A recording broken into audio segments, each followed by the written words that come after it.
একদম হলুদ ওই জালেতে বাড়ি চলে দিল। তুই এরকম কিছু করছি কেন? ভালো ভিডিও করে। খেয়ে দিয়েছি এরকম পরে এই তো কি করে মুরব্বি 10 টাকা ফোন এলো। বলি জন্মগত বেকার হ্যাঁ এর জন্ম সমস্যা ছিল হালকা, এ সারা জীবন পোষা অ্যাকচুয়ালি ডুবে ডুবে হয়েছিল। নোনা জায়গায় তো এখানে ডুবে ডুবে শেকড় চেত হয়ে গেছে। ওই সময় মারা হবে কবে আনবি? বলছি তো কুরবানি দিতে হয়।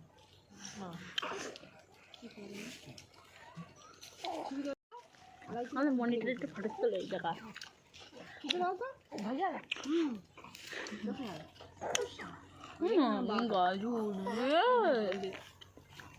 জ্বলবে না বসো বলে ঘুম পাচ্ছে 2 মাসের জন্য নেড়ে উড়ে চলে আসে। উড়ে যা বলে তুই খুলে খাস কত উড়ে যা, তার ঠিক 10 দিনের মধ্যে উড়ে যাবে। উড়ে যা। আমি সেকালে আসি, সেকালে আসবি বলছি আমি 1 বছর